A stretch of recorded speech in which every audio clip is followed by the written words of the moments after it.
Pour ceux qui se rappellent, au mois de décembre, j'avais annoncé le prochain thème de ma prédication. Qui s'en rappelle? Ah, yes. Ah, vous êtes un auditoire particulier. Même 2, 3 mois après, vous n'oubliez pas. Donc, c'est la prière.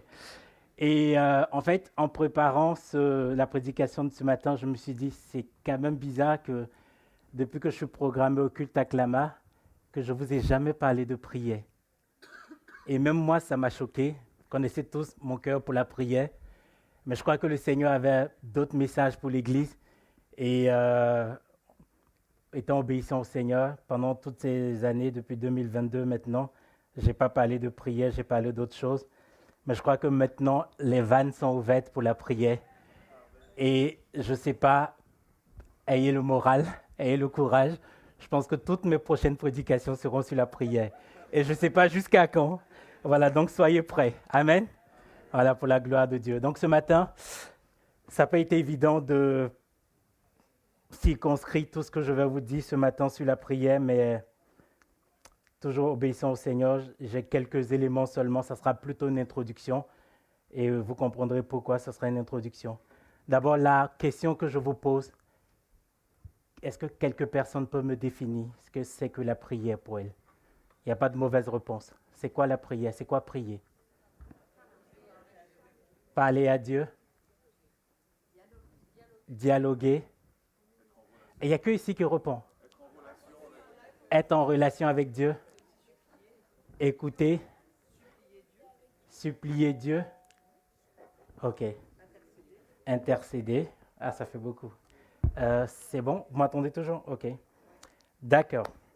OK. Donc, retenez ces définitions. On va les développer tout à l'heure. L'objectif aujourd'hui, c'est de pouvoir comprendre pourquoi l'on doit prier et les prérequis à la prière. Prendre conscience aussi du modèle de prière que Jésus a été pour nous. Et pour finir, comprendre les codes qu'il y a dans la prière. C'est ça les objectifs. Et on va les développer sur 5 petits points. Et mon thème ce matin, tu peux l'afficher, c'est une définition. C'est vrai qu'il y en a, chacun a donné sa définition. Ce que je veux partager avec vous, c'est prier, ça revient à dépendre de Dieu. Prier, c'est dépendre de Dieu. Toutes les réponses qui ont été données ne sont pas mauvaises, mais je veux vraiment qu'on puisse comprendre aujourd'hui que prier, c'est dépendre de Dieu. Et c'est ce que nous allons développer. Le premier point, c'est la dépendance de Dieu, la clé qui déclenche la vie de prière. La clé qui déclenche la vie de prière. Pour la dépendance, je suis allé regarder dans le dictionnaire de l'Académie française et la définition m'a plu. La dépendance, c'est le fait pour une personne ou un groupe de personnes de dépendre de quelqu'un d'autre ou de quelque chose d'autre. Et l'Académie française donne des exemples de dépendance. Être sous la dépendance ou dans la dépendance de quelqu'un, un enfant sous la dépendance de ses parents, l'état de dépendance d'un malade, d'un invalide, son incapacité à accomplir seuls les actes de la vie quotidienne, la dépendance économique d'un travailleur vis-à-vis de son employeur, un petit État dans la dépendance d'un plus grand État ou d'un État plus riche. Ça, c'est les définitions qu'on peut donner de la dépendance de manière étymologique. Moi, ce que je veux vous amener à comprendre ce matin, c'est la dépendance relationnelle vis-à-vis de Dieu. Et nous sommes dans une société occidentale où on nous a appris dès notre enfance à pouvoir être indépendant. On ne veut pas dépendre ni des parents. Les jeunes à 18 ans ne veulent plus dépendre des parents. On ne veut pas dépendre du système. On ne veut pas dépendre de l'État. On veut être indépendant. On ne veut pas dépendre d'un être suprême. Et c'est bien. C'est bien, sauf que quand on devient chrétien, cet arrière-plan nous cause un problème. Parce qu'on a du mal à dépendre d'un être suprême, dépendre de quelqu'un d'autre pour notre bonheur, pour notre épanouissement, pour notre santé, pour tous nos besoins. On a du mal. Parce qu'on nous a toujours dit, tu dois être indépendant. Tu ne dois pas dépendre de quelqu'un. Et c'est très bien. Et je fais le parallèle avec les sociétés plutôt asiatiques, africaines ou même en Amérique latine. Là-bas, la prière, c'est presque inné en fait. Parce que traditionnellement, dans ces cultures, il y a la dépendance vis-à-vis d'une divinité, vis-à-vis d'un parent qui pourvoit aux besoins, vis-à-vis d'un État. Et C'est presque inné dans ces sociétés de parler de prière. Parce qu'on a appris déjà à dépendre de quelqu'un de plus grand que nous. Vous vous rappelez tous de la visite de nos frères de l'église coréenne, ceux qui n'étaient pas là avant le Covid. En fait, chaque année, sur 2 ou 3 ans, je crois, on a reçu une délégation de l'église coréenne qui venait en Europe et qui priait. Et on a tous vu comment ils priaient. On n'avait pas besoin de leur dire de prier. Ils étaient quoi, une dizaine, quinzaine, mais quand ils priaient, ils nous surpassaient tous les 300 que nous étions. Parce que dans ces cultures africaines, asiatiques, Amérique latine, la divinité, la présence d'un être plus grand est déjà naturelle. Et vous devez vous demander ce matin, c'est quoi le lien avec la prière? Mais la prière, c'est l'expression de la dépendance vis-à-vis de Dieu. Si tu dépends de Dieu, tu pries. Et ça, il faut le comprendre. Et du coup, je vais poser une question. Qui ne sait pas prier? Ah, c'est bien. Ah, il y a une main. Au moins, il y a quelqu'un d'honnête. Pourquoi je dis ça? Parce que quand j'ai dit à l'équipe pastorale que je vais prêcher sur la prière, ils m'ont dit, ah, ça tombe bien, parce qu'il y a beaucoup de frères et sœurs qui viennent nous demander comment on prie. Et là, ce matin, je vous demande qui sait prier, qui ne sait pas prier. Il n'y a qu'une seule personne. Tous ceux qui sont allés voir les pasteurs, levez la main. Donc, qui ne sait pas prier? A priori, on sait tous prier. Je vais vous donner quelques exemples pour vous montrer comment la prière est quelque chose de basique et d'accessible. Qui devant un magnifique paysage, un fond marin, une constellation d'étoiles, sait s'émerveiller, s'extasier? Qui sait le faire? OK. Qui sait exprimer un besoin, demander de l'aide? OK. Qui sait reconnaître son erreur quand il a tort? J'avoue. Qui sait exprimer ou décrire face à un médecin son besoin, son mal, sa douleur? On sait le faire. Qui, quand il a un enfant ou un parent dans une situation difficile, sait plaider sa cause? OK. Qui sait dire merci quand on lui offre un cadeau qui touche son cœur? OK. Vous me suivez jusque-là ou pas? OK. Qui sait se taire et écouter et en faire une synthèse après? Et ce n'est pas le moment de toucher vos conjoints. Ne donnez pas de coude à vos conjoints. Et donc, je pose la question, qui sait prier? En fait, là, il y a des mains qui se lèvent. Parce que dans tout ce que je viens de décrire, c'est ça la prière. S'émerveiller, dire merci, demander pardon, écouter, présenter un besoin, présenter une douleur, demander pardon à Dieu. C'est ça, prier. Donc, si on sait tous prier, pourquoi on passe des journées entières sans prier? Puisque la question, c'est, on sait tous prier, on a tous la capacité de prier, on a tous cette faculté à prier. Comment ça se fait que tu passes une journée sans prier, 2 jours, 3 jours, une semaine? Pourquoi tu ne viens pas aux réunions de prière? Pourquoi quand il y a un jeûne de prière, tu ne viens pas? Pourquoi quand il y a une nuit de prière, tu ne viens pas? Pourquoi quand il y a un quart d'heure de prière avant le culte, tu ne viens pas? Puisque tu sais prier. Donc la vraie question qu'on doit se poser, c'est pas de dire au pasteur ou c'est pas de se dire qu'on ne sait pas prier. La vraie question, c'est pourquoi on ne prie pas. Parce qu'on peut tous prier. Enfants comme adultes, on peut tous prier. La vraie question, c'est pourquoi on ne prie pas, puisqu'on en a la faculté. Donc c'est ça le diagnostic de la situation. On sait tous exprimer des besoins, de la reconnaissance, de l'émerveillement, des excuses. On sait écouter, mais on ne prie pas. On ne prie pas. Ce matin, mon but, c'est de vraiment vous secouer un peu, vous faire prendre conscience de l'importance. On pourra parler d'autres sujets sur la prière plus tard, dans d'autres prédications, mais il faut vraiment prendre conscience de l'importance de la dépendance vis-à-vis de Dieu. Sinon, on ne pourra pas avoir des vies de prière. Je vous lis une citation que j'ai lue dans un livre sur la prière qui m'a plu. C'est marqué, un enfant de Dieu peut ne pas avoir la capacité pour prêcher, pour enseigner, pour écrire un livre, pour partir en voyage missionnaire. Mais tout chrétien peut prier. Tout chrétien peut prier. Et il y a cette punchline que l'auteur met après, le don de prière n'existe pas. Dis à ton voisin, le don de prière n'existe pas. Donc tu n'as pas d'excuse. Ne dis pas, j'ai pas le don de prière. Dans toute la Bible, dans tout ce qui a été cité, le don de prière n'existe pas. Tout le monde peut prier. Et pourquoi j'ai pris la prière sous l'angle de la dépendance? Parce que la dépendance vis-à-vis de quelqu'un ou de quelque chose nous pousse à donner notre maximum.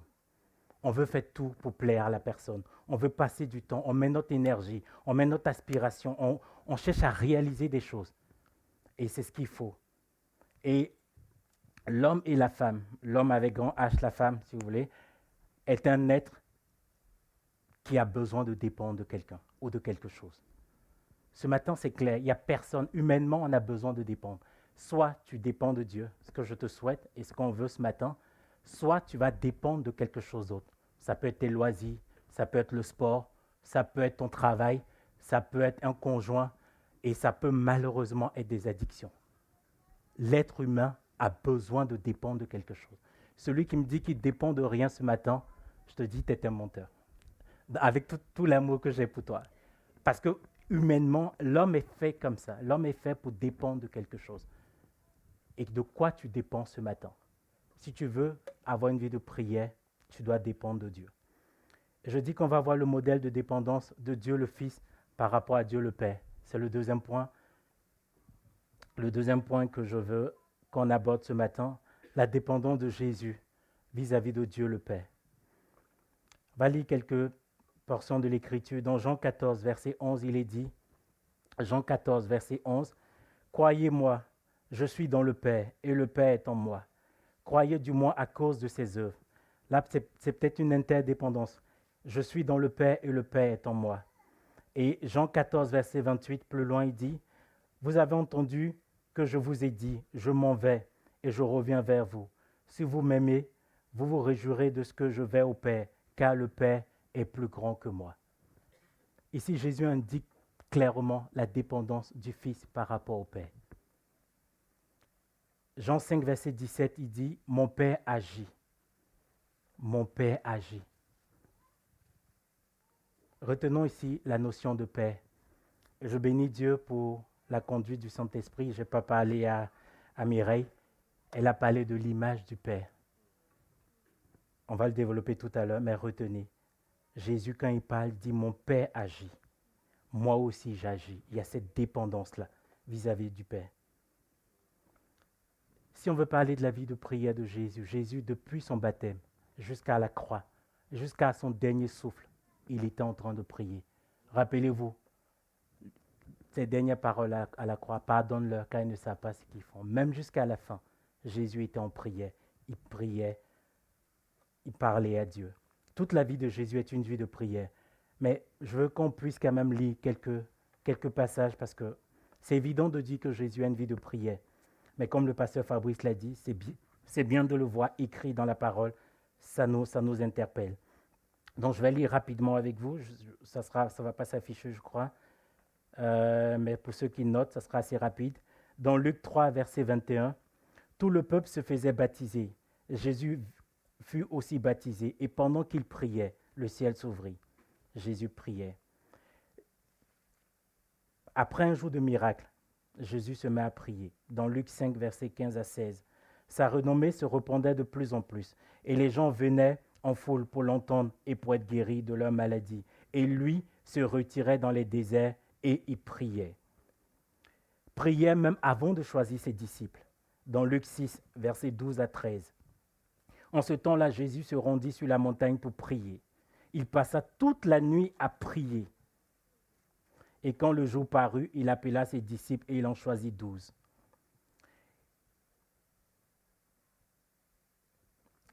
Jésus a prié également, même avant de communiquer une révélation à ses disciples. Un jour, Jésus priait à l'écart. Ayant avec lui ses disciples, il leur posa cette question. « Qui dit-on que je suis ?» Il répondit, « Jean-Baptiste, les autres Élie, et ainsi de suite. » La prière lors de la transfiguration. Jésus prie avec lui Pierre, Jean et Jacques, et il monta sur la montagne pour prier. Pendant qu'il priait, l'aspect de son visage changea. Priait au moment de la souffrance. Lorsqu'il fut arrivé dans ce lieu, il leur dit, « Priez, afin que vous ne tombiez point dans la tentation. » C'était à Gethsémani. Il a prié pour ses disciples, pour ne pas qu'ils défaillent. Le Seigneur dit, Simon, Simon, Satan vous a réclamé pour vous cribler comme le froment, mais j'ai prié pour toi, afin que ta foi ne défaille point. Luc 22, 31. Un dernier exemple de prière, dans Luc 23, 34, Jésus dit, Père, pardonne-leur, car ils ne savent pas ce qu'ils font. Ce que j'ai cité tout à l'heure. Si on ne réalise pas notre dépendance vis-à-vis de Dieu, qu'est-ce qui va nous pousser à prier comme Jésus? Qu'est-ce qui va nous pousser à prier comme Jésus? Commencer notre journée par la prière. La Bible dit qu'avant l'aube, il se retirait pour prier, pour choisir, pour prendre des décisions cruciales de sa vie, comme le choix de ses disciples, il a prié. Ça peut paraître, comme j'ai dit tout à l'heure, intuitif et on se dit, si je vous dis que Jésus prie, je ne vous apprends rien. C'est évident, c'est trivial. Mais si la Bible a permis, et là j'ai lu que dans Luc, mais vous lisez dans tous les évangiles, on parle de prière. Si la Bible, on parle de Jésus qui prie. Si la Bible prend le temps de marquer par écrit, on sait que toute écriture est inspirée de Dieu pour nous enseigner. On sait tous que Jésus prie, c'est une évidence. Mais Jésus prend le temps. Et s'il a fait pour que ses disciples le voient et le mettent par écrit, il a donné l'exemple de ce que nous devons être. Qui croit que Jésus est notre modèle parfait? Et si Jésus, Fils de Dieu, a eu besoin de prier, qui es-tu? Qui suis-je moi pour croire que je peux vivre une vie spirituelle sans prière? Est-ce que Jésus avait besoin de prier? Question. Je vous laisse avec cette question. Ce qui est important de comprendre, c'est que Jésus, en priant, il a donné l'exemple à ses disciples de cette dépendance vis-à-vis du Père. Il parle au Père. Il dépend du Père. Et si Jésus dépend du Père, qui sommes-nous, nous, pour vouloir nous débattre tout seuls? Tu as des combats dans ta vie. Tu as des situations qui stagnent, qui n'évoluent pas. Tu n'as pas un peu marre de ces situations? Pourquoi tu n'essaies pas la prière? Ça fait des années que tu viens à l'église. Ça fait des années que tu entends parler de Dieu. Pourquoi tu n'essaies pas la prière? Vous savez, beaucoup de personnes finissent par abandonner la main du Seigneur. Et pour ma petite expérience, pour tout ce que j'ai vu, c'est la plupart de ces personnes n'avaient pas une relation de prière. Parce que quand tu as compris que la prière est comme ta respiration, comme la respiration du chrétien, j'aurais aimé que vous donniez cette définition, mais ce n'est pas grave. Quand tu comprends que la prière est ta respiration, tu ne peux pas t'en passer. Tu ne peux pas te lever ce matin et dire « Ok, je respire qu'à 10 heures et je respire 3 jours après. » Ou je respire plus tard dans la semaine. Non. C'est tellement naturel que quand tu ne pries pas, tu finis par t'essouffler. Il y a cette image que je veux garder en tête aussi. La prière, c'est un peu comme la bouteille d'oxygène d'un plongeur. Tu peux faire de la plongée sans bouteille, mais tu n'iras pas en eau profonde. De temps en temps, tu sors pour respirer un coup. Et c'est pareil, tu viens de temps en temps aux réunions de prière, tu respires un coup, tu prends une petite bouchée d'oxygène, mais tu ne tiens pas la longueur. Tu t'essouffles après. Un chrétien sans prière est un plongeur qui n'a pas sa bouteille d'oxygène. Tu ne pourras pas aller en profondeur. Tu vas rester en surface. Et pendant des années, tu ne verras pas les merveilles qu'il y a dans la profondeur de Dieu, dans sa présence. Parce que tu restes en surface. Et tu n'as pas d'oxygène. Tu ne peux pas aller plus loin. Et tu te fatigues. Tu peux faire des plongées, mais tu vas remonter parce que tu n'auras pas d'oxygène. Aie toujours ta bouteille d'oxygène. La prière, c'est la bouteille d'oxygène du chrétien. Amen. On va continuer. On va passer au point 3. Ça va vite, hein? Ouais. On passe au point 3, non, parce qu'on aura le temps de prier et il y a des choses qui vont être développées aussi pendant le temps de jeûne. Donc ne partez pas. Donc le troisième point, c'est la dépendance de Dieu et pour les enfants de Dieu. Et c'est important. Et c'est là qu'on va parler, on va développer ce que le don spirituel a dit tout à l'heure sur le Père. C'est important de réaliser que nous sommes des enfants de Dieu. Et les enfants dépendent des parents. Il y a eu beaucoup de définitions de la prière. Il y a une définition que j'ai bien aimée, dialoguer ou parler avec Dieu. C'est peut-être ma préférée, mais toutes les définitions étaient bonnes. Et dans cette dépendance-là, le fait de parler avec Dieu ou de dialoguer, ce n'est pas une dépendance qui est simplement de besoin, en fait. Je prends un exemple. vous pouvez avoir un distributeur qui vous donne des boissons chaudes, des sodas, qui vous donne tout ce que vous voulez. Mais on est d'accord que personne n'a de... Voilà. Là, avec le distributeur, il n'y a rien de relationnel, on est d'accord. Il a beau vous donner toutes les meilleures boissons, il n'y a rien de relationnel. Rassurez-moi. Personne ne fait un câlin à son distributeur quand il arrive au boulot. Voilà, il n'y a rien de relationnel. Donc, c'est pareil avec Dieu, en fait. Si Dieu est conçu pour... Si dans votre conception de Dieu, Dieu est un distributeur, vous venez, Seigneur, donne-moi, choix 2, choix 3, la canette tombe et ça s'arrête là. Vous n'aurez pas de... Là, vous parlez à Dieu. Vous ne parlez pas avec Dieu. On est d'accord? Je parle d'une dépendance relationnelle où on parle à Dieu et Dieu nous parle. C'est important de l'avoir. Et quand on dit souvent, je n'ai pas envie de prier ou je ne sens pas le besoin de prier, ça évoque deux choses. On fait preuve d'orgueil et de non-dépendance à Dieu. Parce qu'on se dit, je n'ai pas besoin de Dieu pour m'en sortir. Je n'ai pas besoin d'oxygène pour aller en eau profonde. Je fais l'exception ici des fois où on est malade, où on est tellement dans l'épreuve qu'on ne peut pas prier. Et même dans ces moments-là, quand on le désire, Dieu nous donne la force, avec nos faibles mots, de pouvoir le faire. Quand on parle de prière, il y a un verset que tout le monde connaît, 1 Thessaloniciens 5, 17. Ah ouais, il n'y a que les pasteurs qui le connaissent. C'est chaud. Priez sans cesse. On ne peut pas parler de prière sans parler de ce verset. Mais je veux vous donner une autre lecture, un autre angle sur ce verset. Est-ce qu'on peut simplement dire « dépendez sans cesse de Dieu » ? Est-ce que vous pouvez retenir un texte Thessaloniciens 5, 17 avec l'angle de « dépendre de Dieu ». Dépendez sans cesse de Dieu. C'est important. C'est ça prier. Prier sans cesse, c'est dépendre sans cesse de Dieu. Et il y a deux attributs par lesquels Dieu se présente à nous. Dieu se présente comme un père et Dieu se présente comme un berger. Dans la plupart de la Bible, il n'y a que ces deux exemples-là qui viennent. Il y a d'autres exemples, mais dans sa relation avec l'homme, il se présente comme un père, il se présente comme un berger. Et dans les deux cas, la notion de dépendance est clairement établie. Les brebis dépendent du berger. Les enfants dépendent de leur père. Là, pour ceux qui ont des enfants, je ne parle pas de la dépendance de l'enfant. Je parle de la dépendance de l'enfant et pas du détachement de l'adolescent. Est-ce que vous me suivez? Voilà.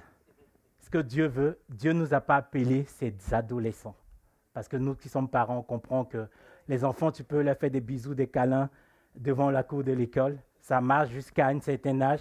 À un moment, quand tu lui fais un câlin ou un bisou, il te repousse. Dieu est le père des enfants, pas le père des adolescents. Je ferme ma parenthèse. Non, les ados, ne vous sentez pas concernés. Ce que je veux dire, c'est cette relation de dépendance de l'enfant vis-à-vis du parent et pas du détachement de l'adolescent. Et parlons des brebis, dans Jean 10, versets 14 à 15, il dit « Je connais mes brebis et elles me connaissent. » Et là, il y a la notion de père.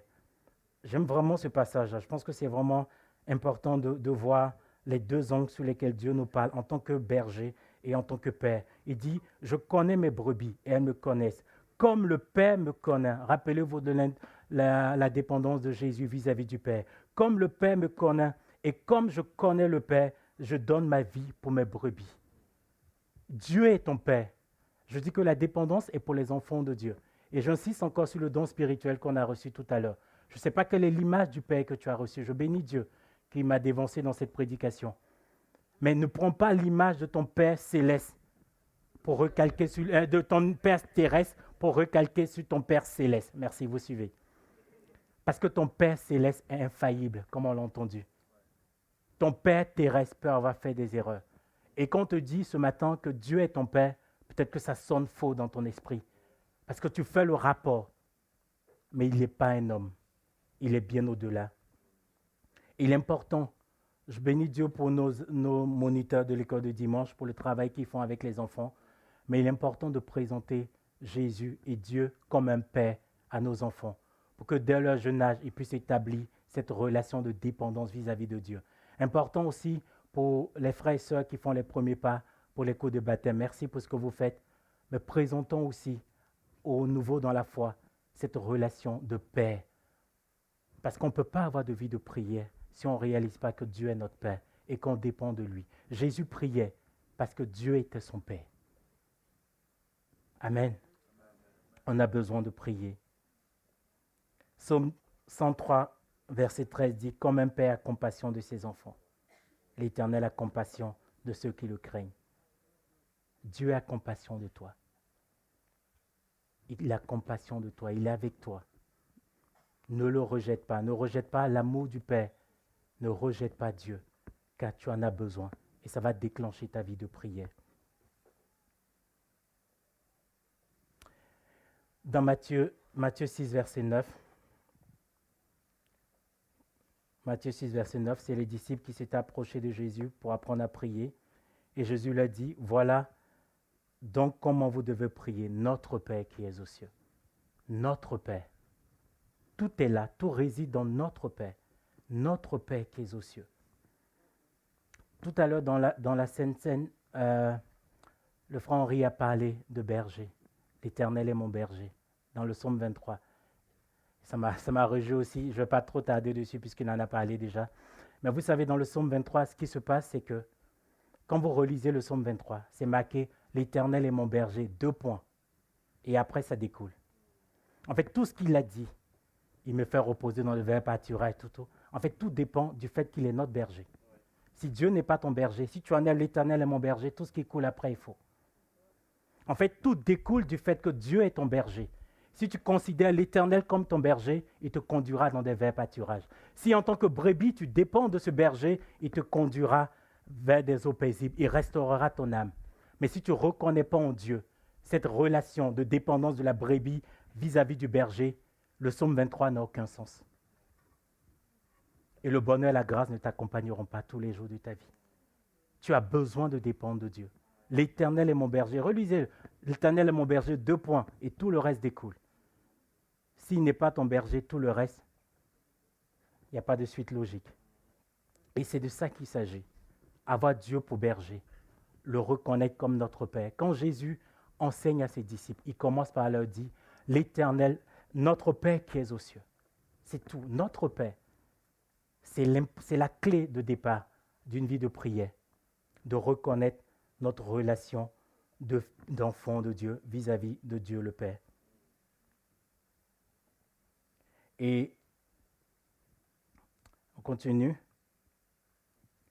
Et quand Jésus dit notre Père, c'est pas juste une formule magique.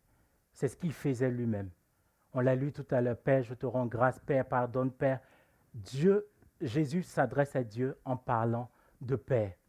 Il avait déjà cette relation avec le Père.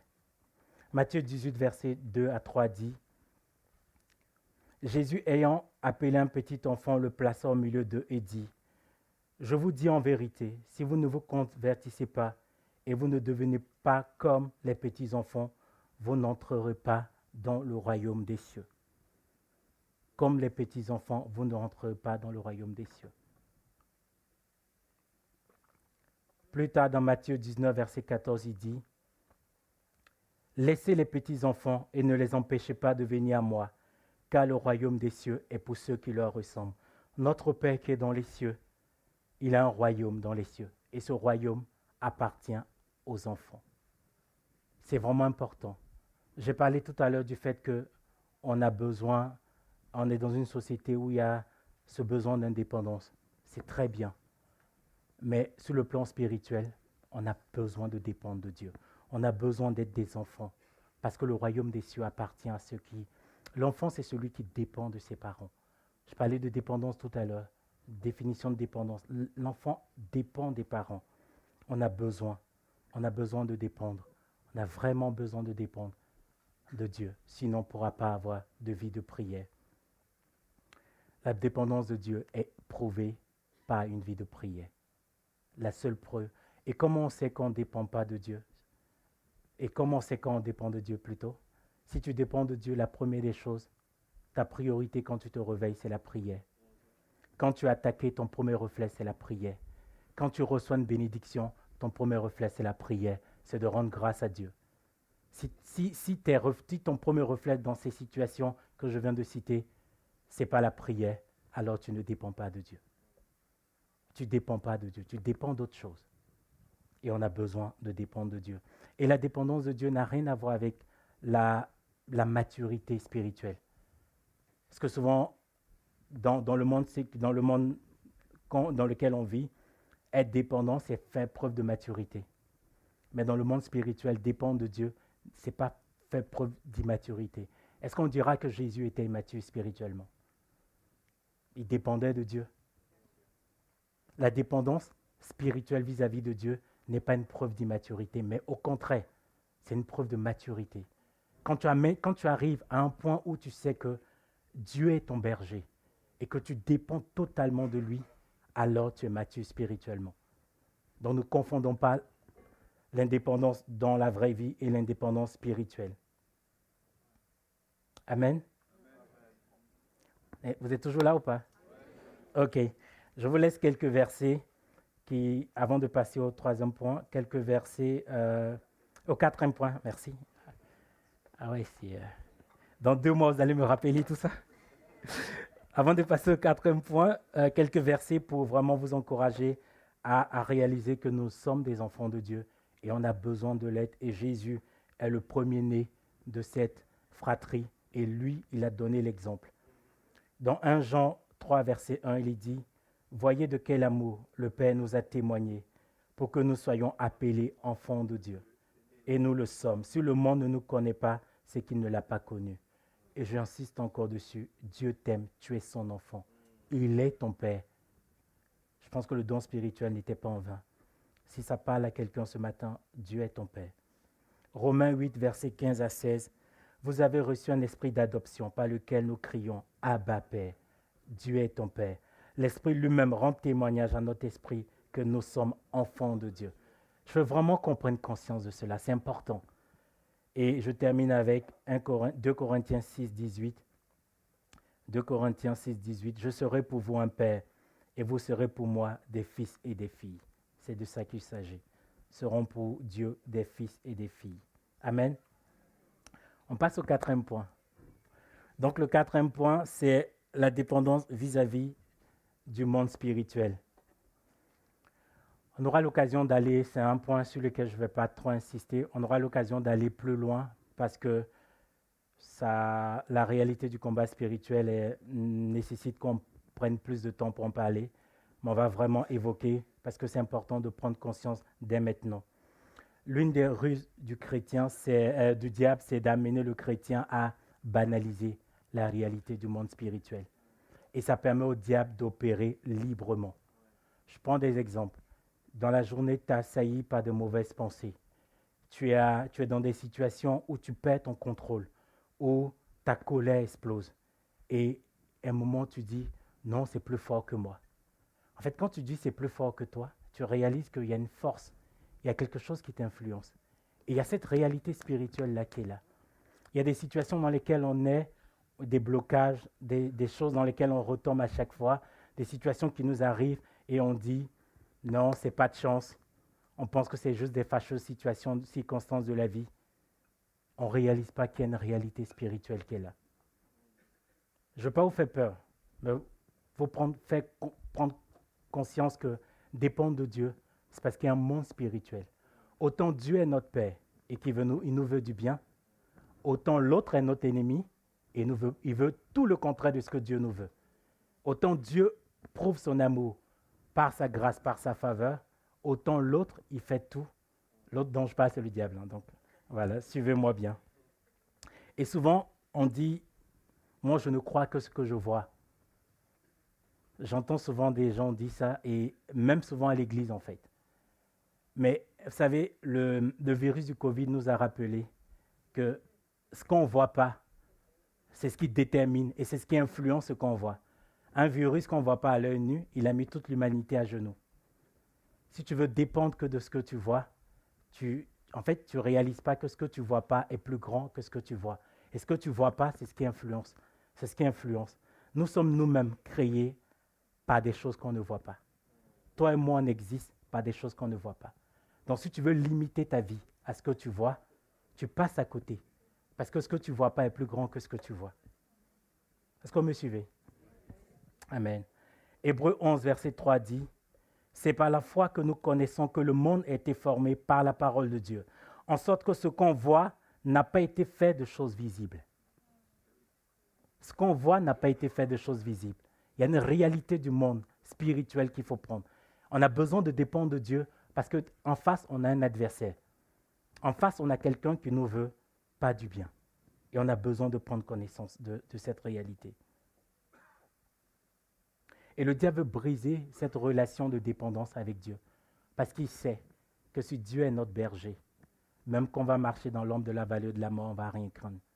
Mais s'il arrive à briser cette relation, la brebis qui n'est pas sous la direction de son berger, quand elle marche dans l'ombre de la vallée de la mort, elle craint.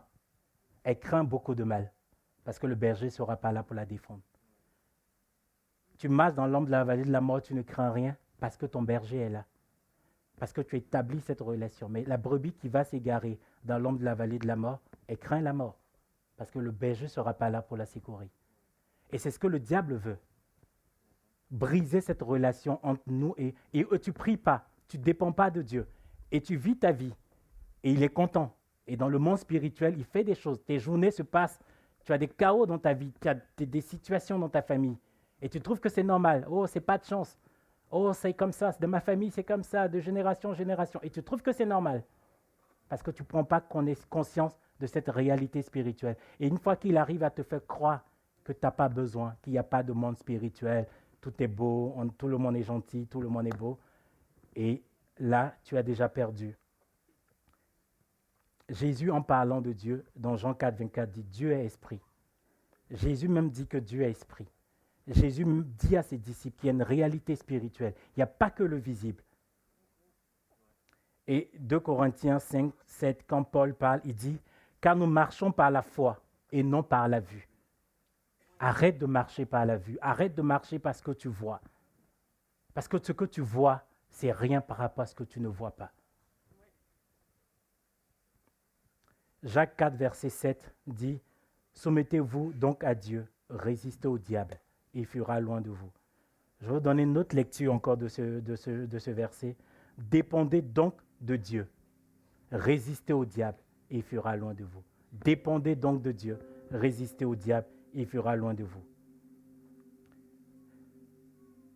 Je vais vous partager une histoire d'Élisée, dans 2 Rois 6, verset 15. Élisée, qui était avec son serviteur, qu'on puisse prendre conscience de la réalité spirituelle. Dans 2 Rois 6, verset 15, je ne sais pas si ça va s'afficher. Le serviteur de l'homme de Dieu se leva de bon matin et sortit. Et voici une troupe entourait la ville, avec des chevaux et des chars.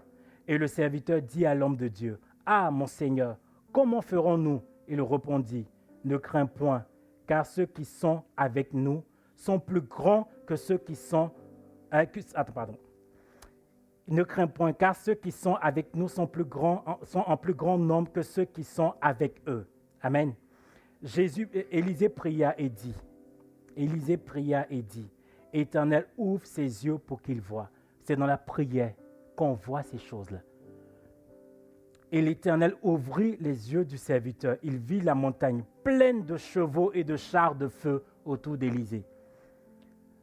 Élisée était avec son serviteur, Élisée le prophète. Et là, le serviteur sort le matin, il voit qu'ils sont encerclés par des ennemis. Et il commence à trembler. Élisée, qui était dans la présence de Dieu, il ne voit pas avec sa vue, mais il voyait dans le monde spirituel ce que le serviteur ne voyait pas. Et il dit, Seigneur, ouvre ses yeux. Il prie et le Seigneur ouvre les yeux. Tu as besoin d'entrer dans la prière pour voir. Pas avec tes yeux physiques, parce que tu verras toujours tes ennemis physiques t'entourer, mais tu ne verras pas l'armée de Dieu, les anges de Dieu, la présence de Dieu. Si tu ne pries pas, c'est dans la prière que les yeux du serviteur se sont ouverts. Tu as besoin que des écailles tombent de tes yeux. Et comme Saul de Tarse, tu puisses voir Jésus. Amen. Parce qu'on ne combat pas contre la chair et le sang, mais contre les principautés, les dominations dans les lieux célestes. C'est vraiment important. On aura l'occasion de revenir sur cette réalité du combat spirituel. Mon dernier point, c'est la dépendance de Dieu et l'utilisation des codes dans la prière, des codes de Dieu dans la prière. Vous savez, quand ses disciples lui ont demandé de leur apprendre à prier, Jésus, avant d'arriver sur le Notre Père, ce qu'il a fait, il leur a dit d'abord comment il ne faut pas prier. Souvent, le Seigneur, il fait ça. Avant de faire quelque chose, il dit comment il faut ne pas le faire. Et il a dit, ne faites pas comme les hypocrites. Lorsque vous priez, rentrez dans le lieu secret. Ne multipliez pas de vaines paroles, car Dieu sait, avant que vous ouvriez la bouche, ce que vous allez lui demander. Si la prière, j'ai entendu supplication ou requête tout à l'heure, j'aime cette définition, mais pour moi, elle est partielle en fait. Parce que la prière ne se limite pas à demander à Dieu.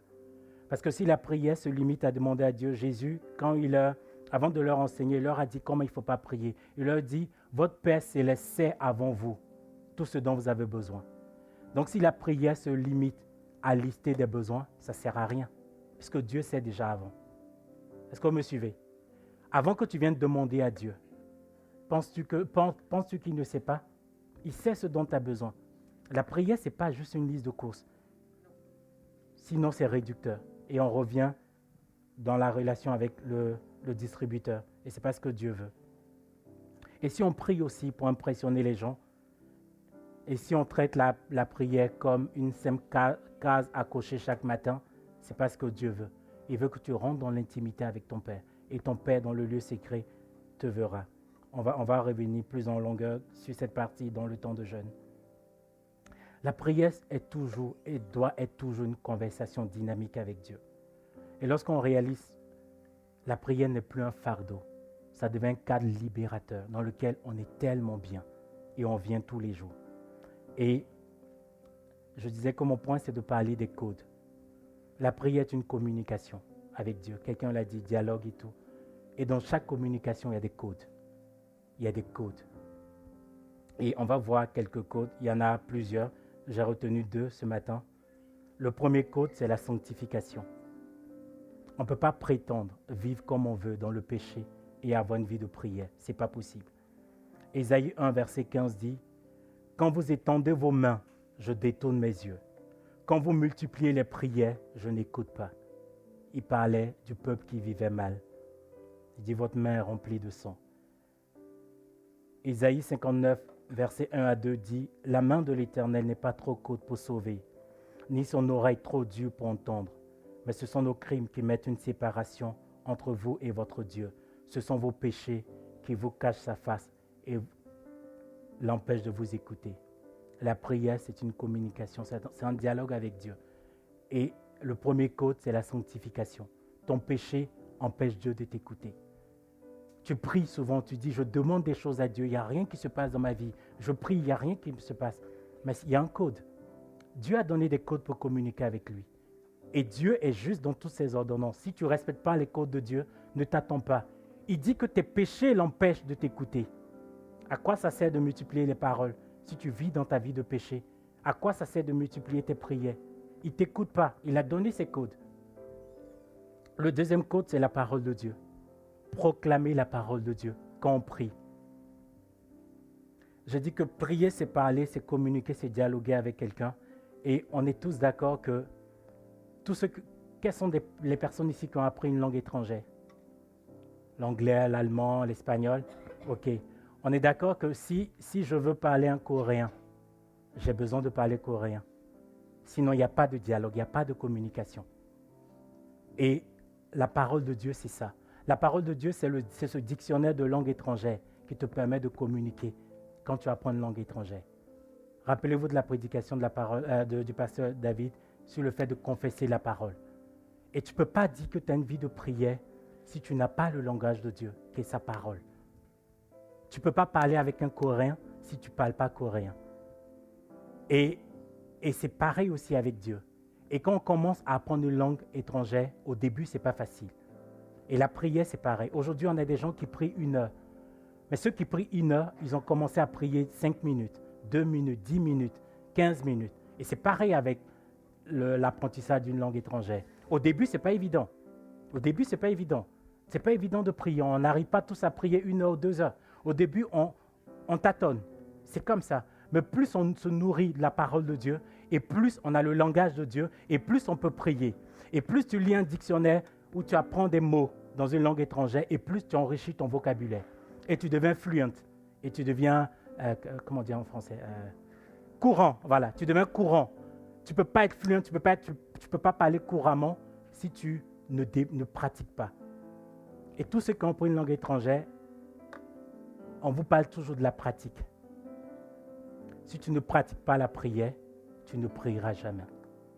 Plus tu pries, plus tu prieras plus.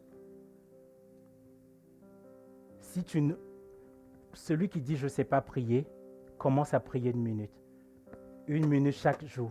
Tu vas passer à 2 minutes, 3 minutes. C'est pareil avec une langue. Plus tu pratiques, plus tu deviens courant. Plus tu parles couramment. Pardon. Jacques 4, verset 3 dit « Vous demandez, vous ne recevez pas, parce que vous demandez mal, dans le but de satisfaire vos passions. » On peut demander mal, on peut prier mal, dans le but de satisfaire nos passions et non d'établir une conversation dynamique avec Dieu. Tu peux parler un coréen, tu peux dire des mots. Tu penses que tu lui parles, mais tu te parles à toi-même, puisque ce que tu dis, ce n'est pas son langage. Si tu n'emploies pas le langage de Dieu, tu ne parles pas à Dieu. Jean 15, verset 7 dit « Si vous demeurez en moi et que mes paroles demeurent en vous, que mes paroles demeurent en vous, si ma parole demeure en vous, si mon langage demeure en vous, demandez ce que vous voudrez et cela vous sera accordé. » Autrement dit, si ma parole ne demeure pas en toi, ce que tu demandes, ça ne te sera pas accordé. Dieu a donné des codes, les amis. On est souvent découragé. Je prie, la situation ne change pas. Mais tu pries avec ton langage, pas avec le langage de Dieu. Tu te parles à toi-même, tu ne parles pas à Dieu. Il dit, si ces paroles demeurent en toi, tout ce que tu demandes, tu reçois. Mais si ces paroles ne demeurent pas en toi, mais tu ne reçois rien. Est-ce que je parle à quelqu'un ce matin? Lis la parole et prie sur la base de la parole. On entend souvent des personnes dire « je parle à Dieu ». Non, tu ne parles pas à Dieu. Si tu n'utilises pas les codes de Dieu. J'ai parlé de la sanctification de la parole de Dieu. Il y a d'autres codes comme le Saint-Esprit, la foi, mais on va pas les évoquer aujourd'hui. Et Dieu n'est pas ton pote. Non, mais c'est clair, Dieu n'est pas ton pote parce que souvent, je vois des personnes qui me disent « oui, je vais dans la forêt, je parle à Dieu ». Non, non, non.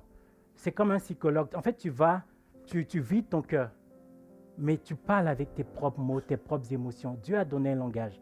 Et Jésus, même quand il priait sur la base de la parole de Dieu. Dieu n'est pas ton pote, il est ton père, et il est ton berger.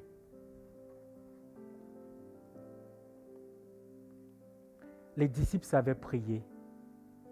Parce que tout à l'heure, quand j'ai posé les questions sur le fait de prier, les disciples savaient exprimer un besoin, se réjouir, demander pardon. Ils savaient le faire. Ils avaient cette capacité de le faire. Mais s'ils ont demandé à Jésus de leur enseigner la prière, c'est parce qu'il y a quelque chose d'important. Parce qu'ils voyaient Jésus prier. Ils voyaient la manière de Jésus prier. Ils savaient qu'il y avait quelque chose de différent. Tu as besoin de venir à la parole si tu veux prier plus. Matthieu 26, verset 40. Quand Jésus est avec ses disciples à Gethsémani, il vint vers les disciples, il trouva endormi, il dit à Pierre, « Vous n'avez donc pas pu veiller 1 heure avec moi ?» Avec tout l'enseignement que Jésus leur a donné, il leur a enseigné à prier. Il leur a montré l'enseignement, il a démontré, par l'exemple, il leur a montré comment c'est important de prier. Pendant 3 ans et demi, et dans les heures les plus difficiles, ils n'ont pas pu prier 1 seule heure avec lui. Il ne s'agit pas d'une question de performance. De faire tourner la montre, oui, j'ai prié 4 heures, 5 heures. Non, ce n'est pas de la performance. C'est une question d'intimité, de passion. On est tous d'accord que quand on aime, on ne compte pas les heures. Quand on aime, on ne compte pas. Les disciples n'ont pas pu prier qu'1 heure avec lui. Après 3 ans de vie et d'enseignement. Ça fait combien d'années que tu marches avec le Seigneur? Arrives-tu à prier au moins 1 heure? Si Jésus nous posait la même question, vous n'avez donc pas pu prier, veiller 1 heure avec moi. Si Jésus te pose la question aujourd'hui, quelle serait ta réponse? Je vais conclure. Rappelons-nous aussi que Dieu, dans nos prières, Dieu n'est pas notre serviteur. David avait donné l'image de cette lampe sur laquelle on frotte. Souvent, on donne des ordres à Dieu dans notre prière. Si Dieu ouvrait nos yeux pour voir sa grandeur, je pense qu'on va changer notre manière de prier. Parce que souvent, on parle à Dieu comme si c'était un maître qui donnait des ordres à son serviteur. Il est Dieu. Je vais conclure. Vous savez, on peut lire beaucoup de livres sur la prière. On peut faire beaucoup de séminaires sur la prière. On peut même écrire des livres sur la prière. Mais tant qu'on ne pratique pas la prière, ça reste un bagage intellectuel. Et je vous laisse cette image aussi. Imaginez quelqu'un qui est assis au bord d'une piscine ou d'un cours d'eau et qui lit beaucoup de bouquins sur la natation et qui suit des séminaires sur la natation. Tant qu'il ne se jette pas à la piscine, tant qu'il ne se jette pas dans l'eau, il saura beaucoup de choses sur la natation, mais il ne sera jamais un bon nageur. Et c'est exactement ce qui arrive souvent. On lit beaucoup de bouquins, on suit beaucoup de séminaires, beaucoup d'enseignements sur la prière, et on est comme cette personne qui est au bord de la piscine. Tu vas lire tous les tomes, tous les enseignements sur la prière. Tant que tu ne te jettes pas à l'eau, tu ne vas jamais prier. Je n'ai rien contre les livres. J'en ai cité quelques-uns. Il y a de très bons livres sur la prière. Merci Seigneur pour ces personnes. Si vous en voulez, le pasteur David a une très bonne référence, il m'en a donné. Et à Rosalie aussi, son expérience dans la prière, elle peut vous donner beaucoup de bouquins qui vont vous aiguiller. Mais ces bouquins servent à prendre connaissance et conscience de l'importance de la prière. Quelqu'un a dit, la prière, beaucoup en parlent, mais peu la pratiquent. Je ne veux pas qu'on soit ceux qui en parlent beaucoup.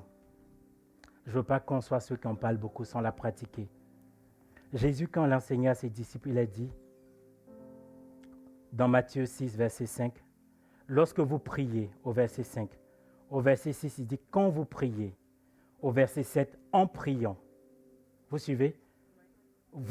Lorsque vous priez, quand tu pries, en priant, verset 5, verset 6, verset 7, la prière, ce n'est pas une option. Jésus n'a pas dit, si tu pries, si un jour il t'arrive de prier, il dit, lorsque vous priez, quand tu pries, en priant, c'est un mode de vie. La prière est un mode de vie. Ce n'est pas, si un jour vous priez, dites notre Père qui est aux cieux.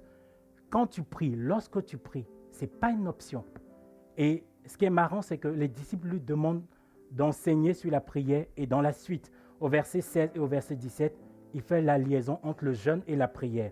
Au verset 16 de Matthieu 6, il dit, lorsque vous jeûnez, quand tu jeûnes,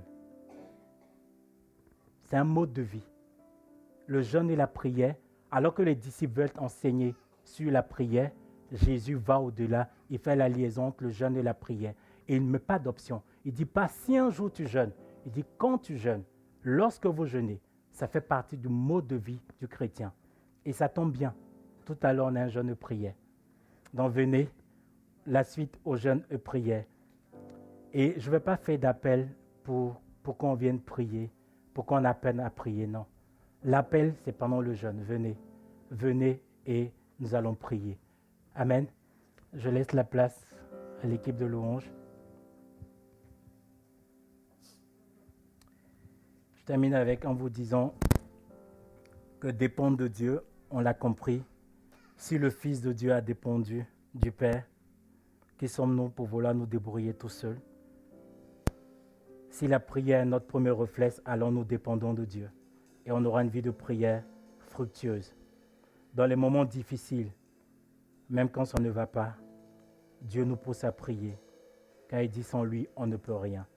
On va écouter ce chant comme une prière et après on aura le temps de jeûne. Dieu vous bénisse.